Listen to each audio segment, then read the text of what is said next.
Assalamualaikum warahmatullahi wabarakatuh. Salam sejahtera, shalom, om swastiastu, namo buddhaya, salam kebajikan. Perkenalkan, nama saya Nanda Eka Prasetya, NPM 149 dari Hukum Internasional C. Di sini saya akan membahas dan mempresentasikan hasil kerja kelompok kami, yaitu dengan judul Negara adalah subjek hukum utama dalam hukum internasional. Yang pertama ini adalah saya akan membahas tentang sejarah berdirinya negara. Menurut pendapat Muchtar pada tahun 1989, negara adalah subjek hukum terpenting dari subjek-subjek hukum internasional lainnya. Dalam sejarahnya adalah pada zaman Yunani kuno negara adalah mendapatkan istilah policity state atau negara kota. Namun berbeda dengan pada zaman Romawi, yaitu menggunakan istilah imperium untuk penyebutan sebuah negara. Imperium sendiri itu adalah kekuasaan itu berdiri karena adanya pribadi kekuasaan yang berpusat pada pribadi penguasa. Dan dari situlah adanya sebuah negara yang dapat berstruktur dan dapat dinamakan negara.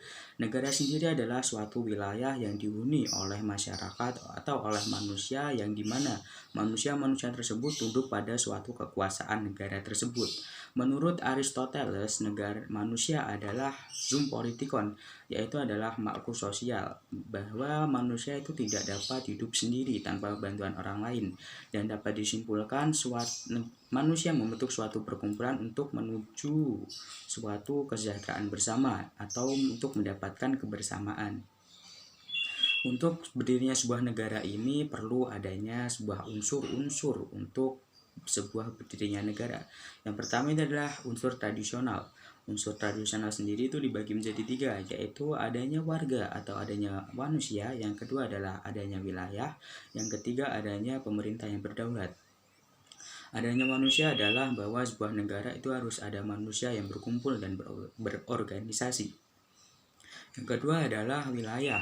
Pada penjelasan saja sudah ada suatu wilayah yang dihuni manusia. Berarti sebuah wilayah itu adalah sangat penting bagi adanya sebuah negara. Yang ketiga adalah pemerintah yang berdaulat. Sesudah manusia berkumpul, adanya sebuah struktur yang membentuk suatu negara yang memerintah sebuah negara. Yang ketiga adalah yang kedua adalah unsur modern, yaitu adanya keinginan untuk merdeka dari penjajahan.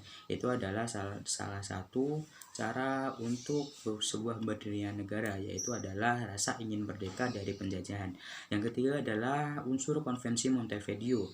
Unsur konvensi Montevideo inilah berisi 4, yaitu adanya manusia atau warga, yang kedua adanya wilayah, yang ketiga adanya pemerintah yang berdaulat, yang keempat adanya berhubungan baik dengan negara lain, yaitu adalah ketiga unsur dari berdirinya sebuah negara. Namun tidak cukup dengan unsur-unsur tersebut. Negara harus mempunyai teori-teori untuk berdirinya sebuah negara. Yang pertama adalah teori perjanjian masyarakat, yang kedua adalah teori ketuhanan, yang ketiga adalah teori organis, yang keempat adalah teori kekuasaan, dan yang kelima adalah teori hukum alam. Yang keenam adalah teori kedaulatan, dan yang terakhir adalah teori garis kekeluargaan. Nah, itulah ketujuh teori yang mendasari sebuah negara berdiri. Terima kasih dan akan dilanjutkan oleh teman saya. Perkenalkan, saya Emi Sulistiawati, NPM 21070101141. Di sini saya akan menjelaskan mengenai bentuk negara. Bentuk negara adalah tinjauan secara yuridis dan juga sosiologis. Apabila negara dilihat dari sosiologis, maka akan dilihat melalui keseluruhan tapi tidak melihat isinya. Sedangkan secara yuridis, negara akan dilihat secara isi dan juga struktur di dalamnya. Sedangkan bentuk negara sendiri telah diklasifikasikan menjadi 3 zaman. Yang pertama adalah zaman Yunani kuno, yang kedua zaman pertengahan, dan zaman modern. Pada zaman Yunani kuno terdapat 3 bentuk negara yang menjadi utama didasarkan dari jumlah penguasanya. Apabila sebuah negara dipimpin oleh satu penguasa, maka negara tersebut adalah negara monarki. Dan apabila sebuah negara dipimpin oleh beberapa penguasa, maka negara tersebut adalah negara oligarki. Kemudian apabila sebuah negara dipimpin oleh rakyat, maka negara tersebut adalah negara demokrasi. Sedangkan pada zaman pertengahan, para ahli telah menggolongkan bentuk negara menjadi 2, yaitu negara republik dan juga negara kerajaan. pada zaman modern terdapat dua bentuk negara yang menjadi utama karena telah dianut oleh negara-negara lain hingga saat ini. Bentuk negara tersebut adalah negara kesatuan dan juga negara serikat atau federal. Negara kesatuan adalah sebuah negara yang berserikat dan juga merdeka, tetapi hanya mempunyai satu bentuk pemerintahan yang menjadi penguasa dalam seluruh wilayah ke negara. Kemudian sedangkan berbanding terbalik dengan itu, negara federasi adalah beberapa gabungan dari negara-negara yang bergabung menjadi satu. Oleh karena itu, dalam negara federasi terdapat dua wilayah, yaitu wilayah negara federasi atau gabungan dan juga negara bagian-bagian terkecil. Kemudian pada negara federasi terdapat dualisme antara pemerintahan dan undang-undang yang berlaku. Berlanjut kepada materi selanjutnya, yaitu mengenai aturan hukum. Aturan hukum diperlukan oleh sebuah negara untuk menjadi alat penertiban dan juga pembantu pemerintahan agar seluruh cita-cita negara itu dapat dicapai. Sebuah supremasi hukum atau tegaknya negara itu ditandai dengan tegaknya hak asasi manusia yang dapat ditegakkan secara adil. Kemudian duality atau dualisme antara hukum internasional dan juga hukum nasional itu sifatnya adalah saling membantu. Jadi apabila di balik hukum internasional yang menjadi aturan-aturan yang telah disepakati oleh masyarakat internasional dan diresmikan, sebuah negara itu memiliki kewenangan untuk membuat hukumnya sendiri yang dapat diresmikan pada wilayah teritorialnya yang nantinya disebut sebagai hukum nasional. Kemudian pada definisinya itu semua aturan hukum memiliki tujuan untuk menertibkan dan bersifat mengikat memaksa. Namun di samping itu juga hukum itu harus tetap memperhitungkan hak asasi setiap individu. Negara dalam hukum internasional. Dalam sebuah negara pasti memiliki sebuah atribut negara dan tentunya setiap negara itu memiliki atribut yang berbeda-beda. Atribut negara memiliki subjek hukum internasional yaitu adalah kedaulatan dan kesederajatan. Menurut Act of State Doctrine, tiap-tiap negara yang berdaulat harus menghormati suatu kemerdekaan negara yang berdaulat lainnya. Kedaulatan sendiri itu adalah sebuah otoriter atau kekuasaan otoriter di atas wilayah tertentu, di mana kekuasaan tersebut atas wilayah itu menjadi gagasan utama untuk suatu pembentukan negara. Kekuasaan tersebut atas wilayah itu menjadi suatu hukum internasional yang dilihat dari sudut pandang tradisional, yang mengakui bahwa negara sebagai entitas yang merdeka dan berdaulat. Berarti negara itu tunduk kepada tidak tunduk pada otoritas yang lebih. Menurut anggapan pakar hukum yaitu Jane Bodin, mengartikan kedaulatan itu merupakan atribut negara, yaitu ciri khas dari sebuah negara. Bagi Bodin, kedaulatan yaitu adalah suatu yang utama dari tiap-tiap kesatuan politik yang dinamakan negara. Bodin membagi 5 artian dari kedaulatan. Yang pertama itu adalah asli, yang kedua tertinggi, yang ketiga adalah memiliki sifat kekal dan abadi, yang keempat tidak dapat dibagi, yang kelima adalah tidak bisa dialihkan kepada badan lain. Nah, atribut negara dalam lingkup hukum internasional memiliki sifat yang berbeda dan tidak sama dengan negara lainnya, sehingga atribut negara memiliki perbedaan yang sangat beragam menurut hukum internasional, karena setiap negara memiliki sejarah dan perjalanan panjang untuk mencapai bahkan mendapatkan sebuah atribut negaranya tersebut. Atribut negara yang dimiliki suatu negara yaitu memiliki beberapa atribut yang mempunyai definisi sendiri-sendiri atau memiliki artian yang masing-masing negara itu tidak sama. Yang pertama adalah ideologi. Ideologi sendiri itu yang dimiliki sebuah negara, yaitu yang berbeda-beda karena bertumpu pada kebenaran Maksud saya tidak bertumbuh kepada kebenaran, namun kepentingan pihak yang mengajak dan melaksanakannya. Ideologi itu adalah merupakan sistem berpikir, nilai-nilai atau sikap dasar suatu kelompok sosial dan kebudayaan tertentu. Yang kedua adalah bendera negara. Tiap-tiap bendera negara memiliki perbedaan, ada yang warna merah, ada yang warna putih, ada yang biru, dan ada motif masing-masing. Karena perbedaan tersebut yaitu menjadi sebuah atribut negara yang tidak dapat disamaratakan. Karena bendera itu digunakan oleh semua negara yang melambangkan negara mereka, atau yang biasa juga digunakan sebagai simbol suatu negara. Nah, semua negara yang berdaulat di dunia ini memiliki bendera motif yang berbeda-beda seperti yang saya jelaskan tadi. Yang selanjutnya adalah bahasa negara. Setiap negara memiliki bahasa yang berbeda-beda, mulai dari Inggris, Indonesia, Malaysia, Yunani, bahkan Rusia, atau negara-negara lainnya. Bahasa negara itu menjadi sebuah atribut juga karena setiap negara memiliki bahasa yang berbeda-beda. Bahasa negara sendiri menjadi ciri khas suatu negara. Selanjutnya adalah lambang negara. Lambang negara juga menjadi suatu atribut negara. Lambang negara, tiap negara memiliki perbedaan-perbedaan di semua negara. Lambang negara ini menjadi atribut sekaligus ciri khas juga untuk sebuah negara. Jadi kesimpulannya sendiri adalah atribut negara adalah ciri khas yang berbeda-beda yang dimiliki masing-masing negara. Dan setiap negara memiliki cerita panjang bahkan sejarah untuk menentukan atau mendapatkan sebuah atribut negara. Materi selanjutnya akan dilanjutkan oleh teman saya. Saya Adinda Rizky Amalia, NPM 138. Lanjut kepada pembahasan bagaimana suatu negara memperoleh wilayah. Yang pertama adalah proses okupasi. Okupasi merupakan pendudukan wilayah oleh suatu negara yang sebelumnya wilayah tersebut belum diketahui siapa pemiliknya. Harus ada syarat yang dipenuhi, yakni yang pertama adalah memastikan bahwa bahwa wilayah tersebut belum dimiliki oleh negara lain. Lalu memastikan bahwa negara mampu untuk mengelola wilayah tersebut seefektif mungkin dan juga menjunjung tinggi kedaulatan atas wilayah tersebut. Lanjut yang kedua yakni preskripsi. Preskripsi merupakan kepemilikan wilayah atas suatu negara yang saat sebelumnya itu merupakan wilayah bekas negara lain.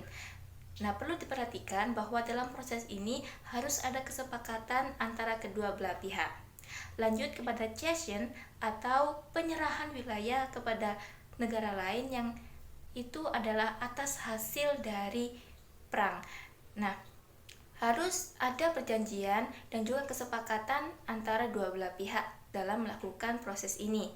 Lanjut kepada akresi, yakni adalah suatu wilayah itu muncul secara alamiah dalam suatu negara, sehingga secara otomatis wilayah tersebut mendapatkan kedaulatan dari negara yang bersangkutan.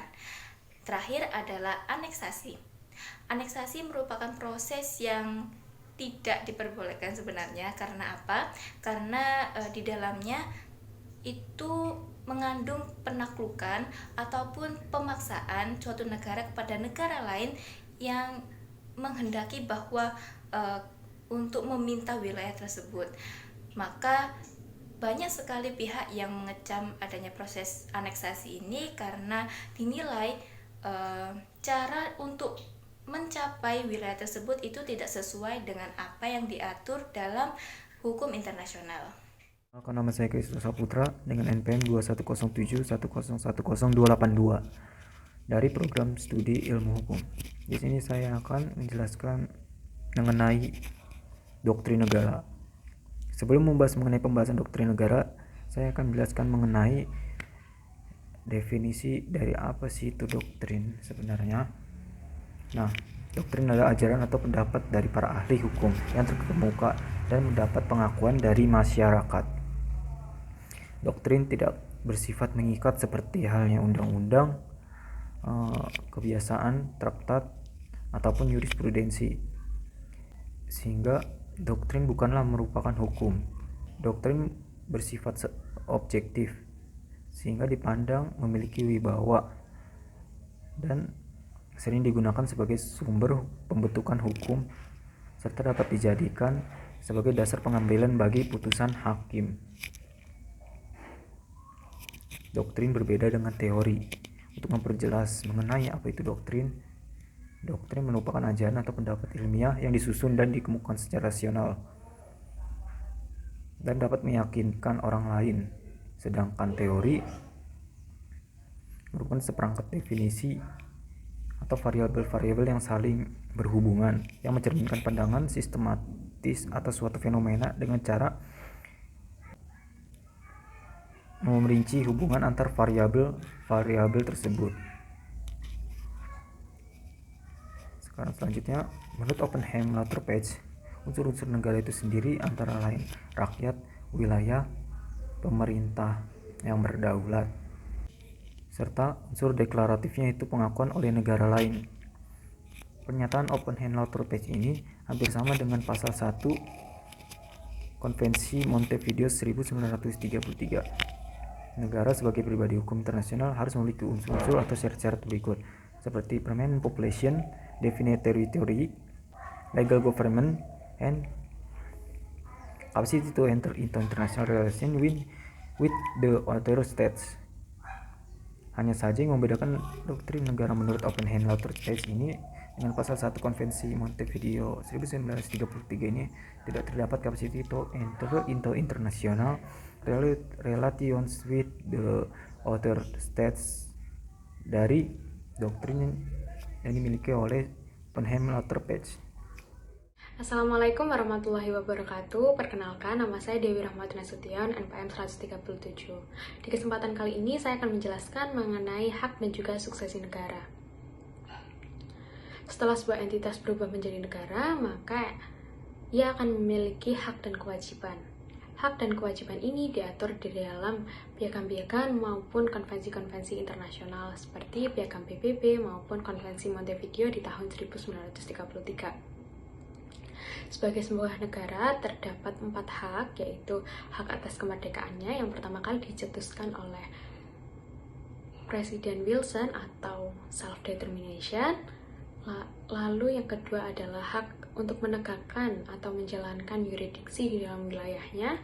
Lalu yang ketiga, hak untuk memiliki kedudukan yang sama di hadapan hukum seperti negara-negara lain. Dan juga yang terakhir ialah hak self-defense yang diatur di dalam pasal 2 ayat 4 Piagam PBB.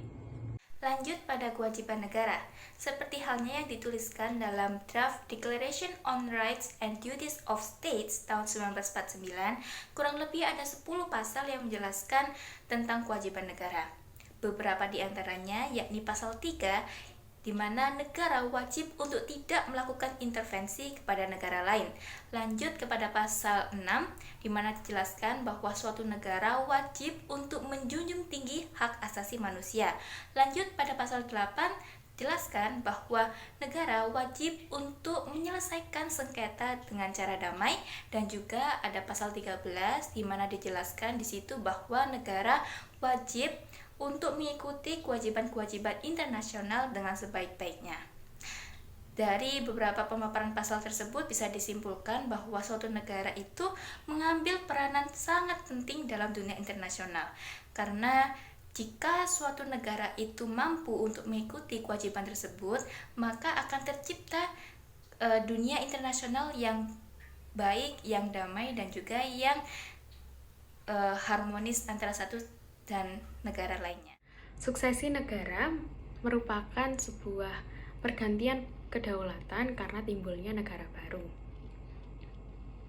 Di dalam suksesi negara ini terdapat 2 jenis, yaitu universal dan parsial. Universal sendiri merupakan sebuah pergantian kedaulatan yang dilakukan secara menyeluruh karena sudah tidak diakuinya lagi identitas internasional dari negara predesesornya atau negara yang digantikan, karena sudah adanya negara suksesor. Lalu yang kedua adalah jenis parsial atau hanya sebagian, karena sebagian wilayahnya telah melepaskan diri, entah itu membangun sebuah negara baru ataupun bergabung dengan negara lain. Seperti contoh saat Timor Timur lepas dari negara kedaulatan Indonesia dan membangun sebuah negara merdeka yang baru. Lalu tentu saja dengan adanya pergantian kedaulatan ini, maka terdapat beberapa akibat-akibat hukum. Sebagai contoh, Yang pertama yaitu akibat dari suksesi negara terhadap perjanjian internasional. Dalam Konvensi Wina sendiri telah dijelaskan bahwa sebenarnya perjanjian internasional ini tidak beralih kepada suksesornya, namun ada beberapa perjanjian internasional yang harus beralih kepada suksesornya, seperti perjanjian perbatasan. Karena pada perjanjian perbatasan ini membahas mengenai wilayah-wilayah negara. Dan bila mana perjanjian ini diakhiri, maka dikhawatirkan akan mengganggu kedamaian internasional. Lalu yang kedua, ada akibat hukum dengan kewarganegaraan. Menurut para ahli, kewarganegaraan ini dikembalikan lagi kepada para individunya. Apakah individu ini mau menetap dengan kewarganegaraan negara predesesornya atau ingin beralih dengan kewarganegaraan negara suksesornya. Lalu juga ada terhadap public property atau aset-aset pemerintahan. Dalam hal ini, aset-aset yang berada di luar wilayah negara suksesor maka akan tetap menjadi hak dari negara predesesornya. Namun jika benda tidak bergerak ini berada di dalam wilayah suksesornya, maka secara otomatis benda-benda ini akan beralih menjadi kepemilikan negara suksesornya. Lalu ada juga terhadap private property atau benda-benda atau aset-aset milik kepemilikan perseorangan ataupun perusahaan-perusahaan non-pemerintahan. Dalam hal ini, peralihan hanya dapat dilakukan bila ada persetujuan dari kepemilikannya dan negara predesesornya wajib untuk melindungi aset-aset ini.